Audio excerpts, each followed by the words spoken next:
Let the person next to you go, show me the money. There we go. Good. So we are going to move on swiftly to the next speaker. But I'm going to tell you one of my other little tiny stories. So many years ago, who here has been featured in a book? Yeah, it's nice when that happens. So many moons ago, I worked with this young lady called Jackie Tomes. Does anyone know Jackie Tomes? She's built a bit of a property empire. And years ago, when she was at the beginning of her journey, she was posting on Facebook. It was quite negative, you know, because Facebook is such a positive place. So she was posting on Facebook, and I reached out. I said, Jackie, your posts are they're a bit negative. Are you okay? Should we have a coffee?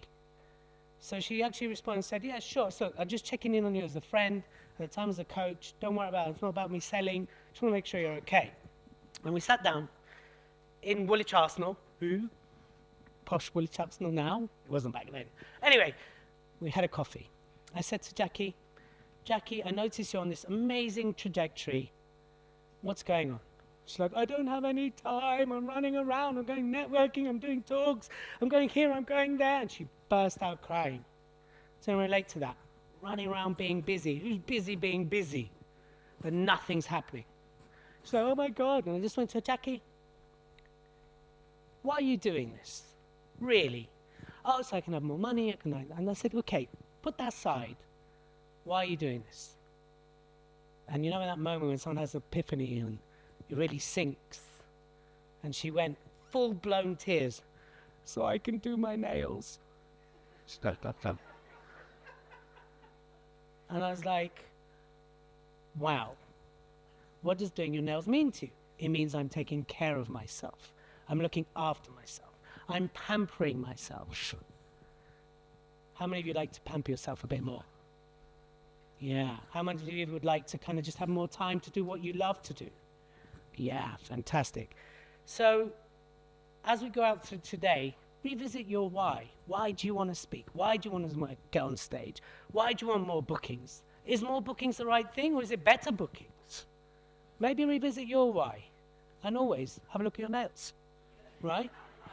Now, the lady I'm about to introduce has immaculate nails, I must say.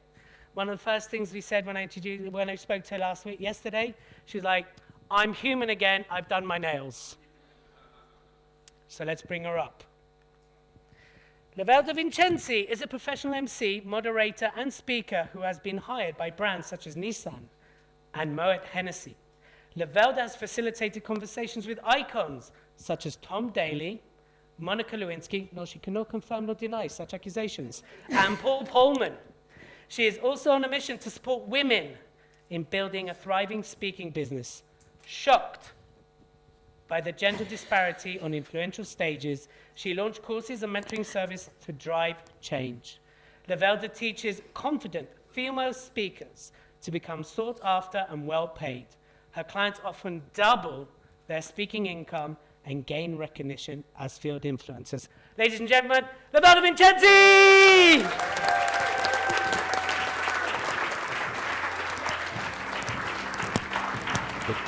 Hello.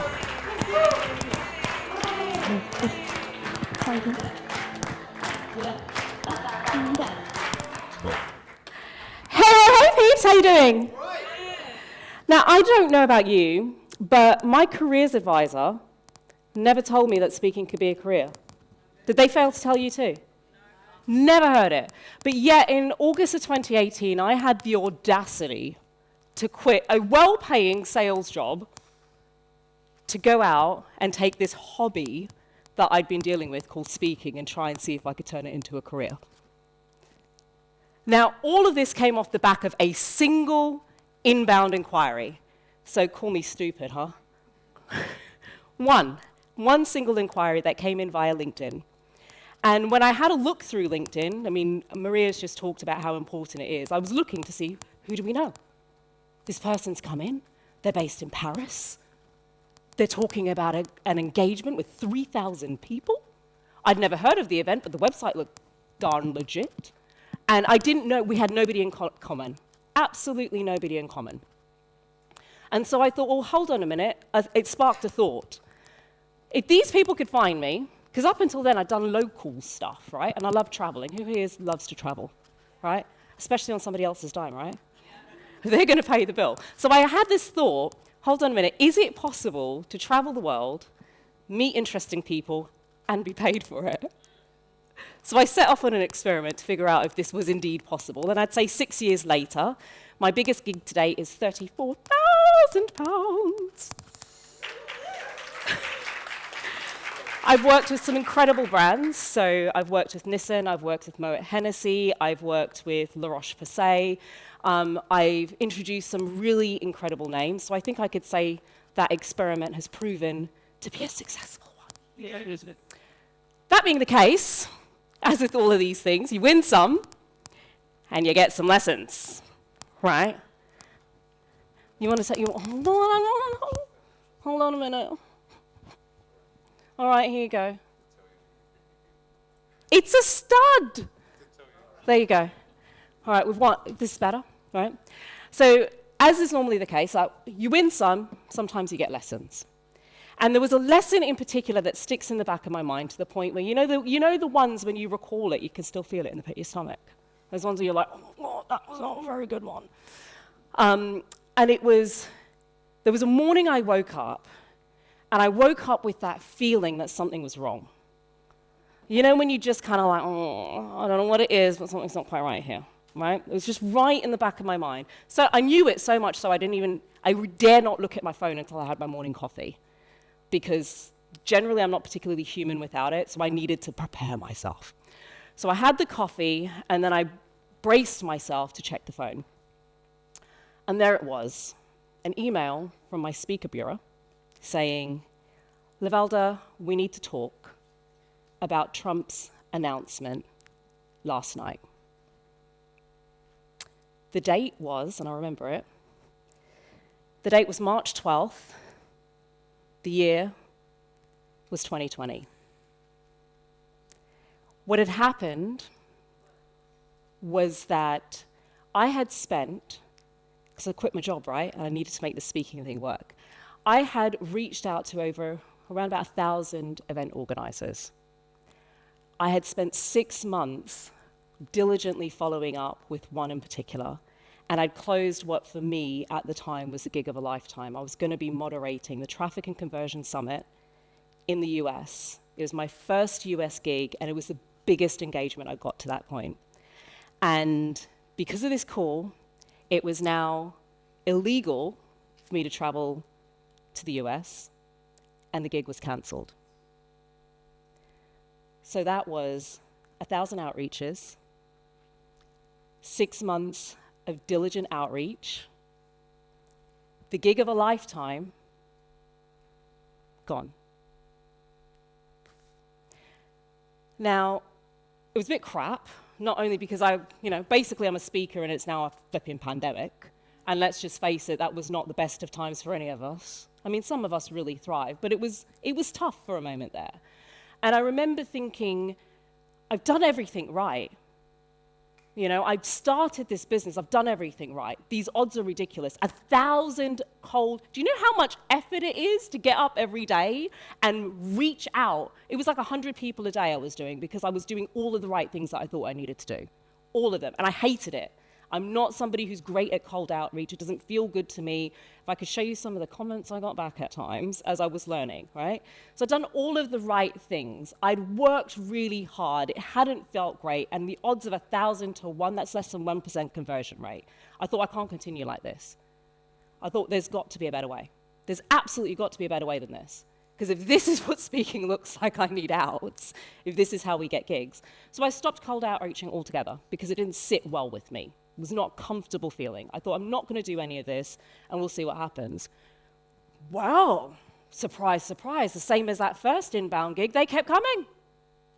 Bigger gigs, better gigs. Every single name I named at the beginning of that, every single one of them, every one of those engagements found me. Not one of them did I go out and cold outreach to. Nissan found me, Tom Daley interview found me, Monica Lewinsky interview found me. Every single engagement found me. Bigger ones, better ones, after a while, I forgot Traffic and Conversion. It still fits in my pocket, but I kind of forgot it because there were other bigger names that were coming to me. And it's taken me years to figure out what the heck was I doing. You have a moment, you're like, it's working. What am I doing? I don't know. I don't know how it's working, but it's working, right? And it's taken me years to uncover, what the heck is this secret sauce that's going on? What have I been doing that's working? So I figured it out. That's the good news. And if you're open to it, I might share it with you today. What do you reckon? Oh, I set it up well now. You're like, what is it? Stop, right? So here's what I'm going to share with you today. I'm going to share the mistake I was making. Like, why the heck was it so difficult in the first place? And that might be, you might have a moment where you go, oh yeah, that makes flipping sense, right? So I'll share what the mistake was that I made. I'm going to share what the stroke of genius was I happened to stumble across at the time. And I'm going to give you some really practical, tangible ways that you can start to implement yourself. But only if you promise to go out of this room and actually do something with it. Yeah. Is that fair? Is that a fair deal? Yeah? So here was the mistake. Wait for it. Not knowing who the heck the buyer was. I didn't understand how people bought. I didn't know why they bought. I didn't know where they looked. I didn't know what they were looking for. I barely even knew how to describe myself. So here I was with a vision and a dream of being a speaker, just harassing people with no clarity. Pick me, pick me, pick me, pick me, pick me. It just doesn't work. We've all seen those posts. You've seen those posts on Facebook that say, oh, does anybody need a speaker? And then everybody goes, yep, I can do it, I can do it. There's no information there. How do you think that's helpful to somebody who's actually engaging and actively out there looking to just go, me? They go to that post and all they see is a bunch of me's. Right? So it took me a little bit of time to understand what buyers actually need. What's their reason for looking for a speaker? What problem are they looking to solve? What challenges are they having? How do I position myself as somebody who's actually helping them to win? What are your clients telling you are the things that they most value about your time on stage? For me, as a moderator, there was a gig I showed up to quite early on, and I remember somebody saying to me afterwards, I do post-event briefs with my clients, just standard. Because how the hell else am I supposed to know what they liked and what they didn't like and know what needs changing, right? I'm just making it up otherwise. And they'd said to me, Lovelda, we love the way that you prep. Now, to me, that's just standard play. Surely everybody prepares. Surely they all take a bit of time. Surely they all send emails. Surely everybody does that. Turns out, not in the way that I do. So you know what I did after that? Started bloody telling everybody, this is how I prep. This is what you can expect if you hire me, because apparently it's a gap in the market. But I needed to understand that was something really important to the clients that hire me. So what I worked out is that the vast majority of these engagements were coming from LinkedIn. Maria already said, she mentioned it earlier, LinkedIn is a big deal. Who's actively using LinkedIn at the moment? Actively, like, showing up. Okay, brilliant. Who finds LinkedIn a little bit terrifying because it's all the professional people and I can't be myself? I understand. I was in sales, so working in sales, I kind of had to use LinkedIn quite often. So I'm going to give you some principles that I stumbled across that were actually really, really working for my LinkedIn profile, and that helped me to transform LinkedIn to something that then helps to generate inbound leads. Because the vast majority of these inquiries that hit me come via LinkedIn through people within my existing network. So the way that I approach LinkedIn is I start first with getting found. That's the first primary principle. Then I worry about capturing attention, and then I get down to the nitty-gritty details. Most people do it the opposite way around.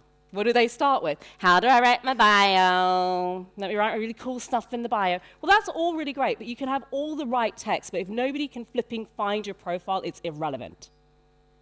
It's absolutely irrelevant. It's kind of like, I'm starting a brand new shop. I know what I'll do. I don't have much money because I'm starting out, or I don't really know what I'm doing. I don't have the technical nous or whatever. So what shop can you afford? The one down the back corner.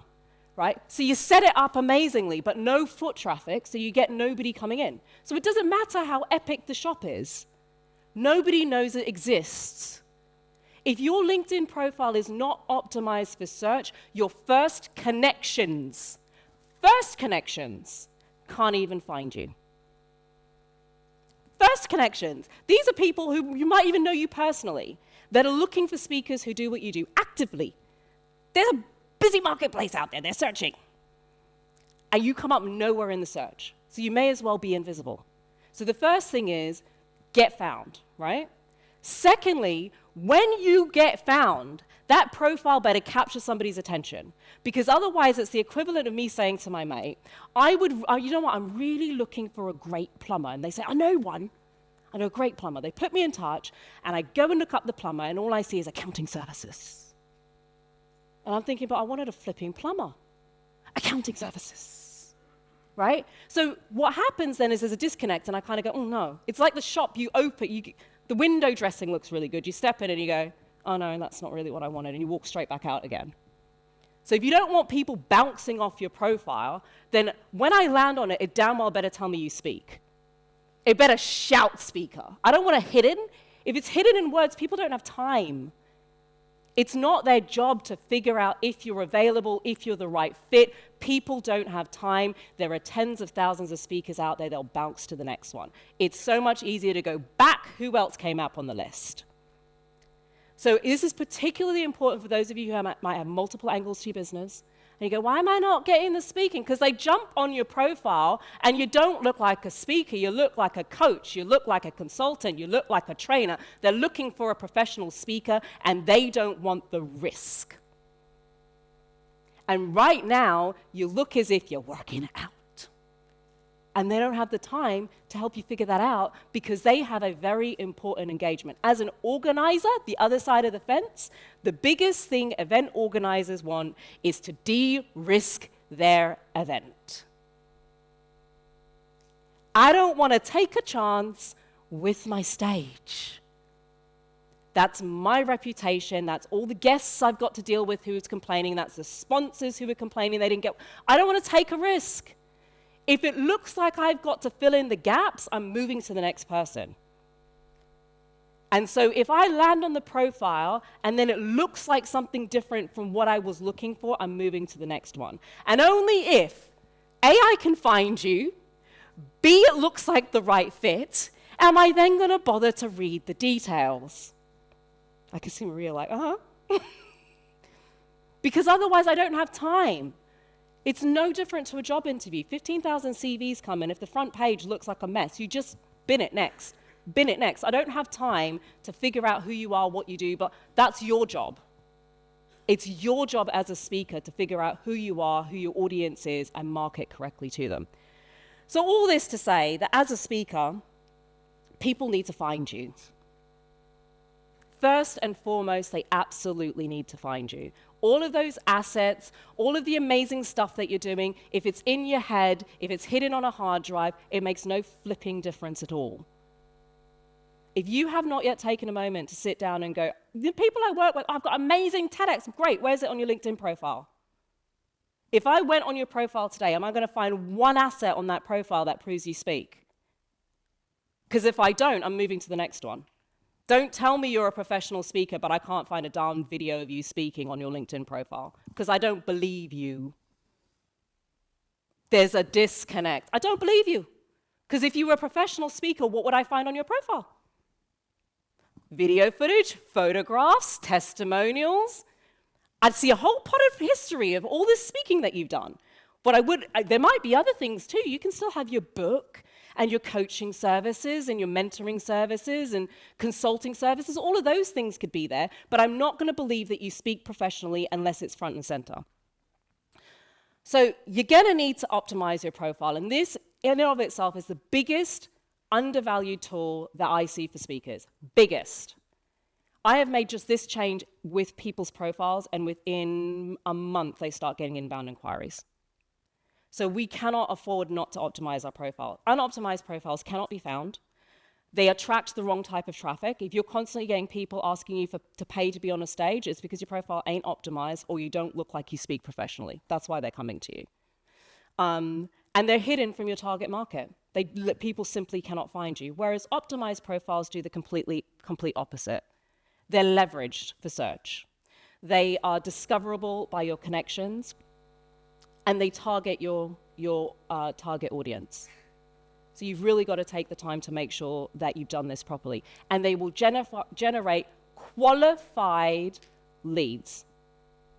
Nothing more for you to do. The leads will just come to you if you've done this correctly. So a few principles. You're going to need to define what you want to be found for. first and foremost. You're going to need to make sure that that profile is targeting your buyer, which means you have to know who the buyer is. Your profile should be guiding how the algorithm is going to classify you, right? So if you don't have what you speak about in your search terms and you're not thinking, what's this buyer going to be typing into the search term, you're never going to be found, right? So founder, trust me, your buyer is not looking for founder and CEO. They're looking for a speaker on a specific niche. So if you've got founder, CEO, all of it, it's not going to help you. And you need to respect specific areas in the profile that help you to be discovered. And research and test. Put it in, test it out, see how it goes, move it around. So here are the key areas you need to put it. First, so define your target buyer is the first step. Secondly, define your search terms. And thirdly, put them in the places that make the difference. This one thing, this is the only thing you do when you leave, these 3 steps. Put it in place, wait a month. I'm telling you, you'll get different search traffic, and I'll be very surprised if you don't get inbound leads. I have so many people who've just only done this alone, and this is what they've got. So the first thing, places to put it. In your headline, so right here, where it says, moderator specializing in climate, sustainable, all of those are search terms. Most of my clients are in sustainability, looking for moderators and hosts. So I've thought about what are people looking for. So this description here should be SEO optimized. First place to put it. Second place, your job descriptions. LinkedIn, if I was writing an algorithm for LinkedIn, and I wanted that algorithm to show accountants, wouldn't you think I might put priority on, if that person's last 8 jobs were an accountant, they're probably an accountant. When you think of it that way, this is a highly important search optimization space on your profile. If you're putting words in those job descriptions that people aren't searching for, they ain't going to be able to find you. And the final place is in your skills. If somebody's skilled at something, if they're getting a lot of endorsements for those skills, then that'll be the place that LinkedIn is going to optimize you for. If you don't believe this works, here's a few examples. This lady implemented 3 weeks later inbound inquiries. Paid gig. Another one, she's actually in marketing. She's a flipping marketeer. Wasn't losing LinkedIn, terrified the bejesus out of her, so she wasn't really on it. And we made some changes. She took ages to put them in. She made changes. Within 2 weeks, she was starting to get inbound inquiries. Third one, this lady here has gone on to score her gig-changing career speaking opportunity as a result of these changes. 4 weeks. 2 inbound. She thought the first one was a joke. It came in, she's like, wasn't used to it. She genuinely thought it was going to be a bit of a joke. So she didn't pay it too much attention, but it was a paid engagement, done and dusted within 4 weeks of making the changes. So if you do nothing else from what I've shared, do this. 3 places. Decide who you're targeting, update your profile, decide your search terms, and put them in those 3 locations. Get it done fast. Even if you change nothing else, you'll get found. Then start worrying about the other stuff. But if you can't get found, it literally doesn't matter. It doesn't matter how beautiful it is, nobody knows it exists. So I have a couple additional resources for you, should you wish to get them, because I'm only here for 20 minutes, and my time's up. So I have a speaker profile optimization cheat sheet and a LinkedIn optimization cheat sheet that's part of something called the Get Speakers Toolkit, where I walk through all of this stuff for you. If you'd like to get it, it's $47. You don't have to buy it, but I understand 20 minutes ain't enough to go through all the details. So I thought I'd give you an opportunity to dive a little bit deeper. Sorry? It's all right. Come find me afterwards. I'll give you the details. Bookedspeaker.com. Or alternatively, connect on LinkedIn, drop me a LinkedIn post, and I'll send you over the link. My name has been Lovelda Vincenzi. This has been a blast. Please make sure that you go and actually implement, because that's what you promised. Until next time, love you lots.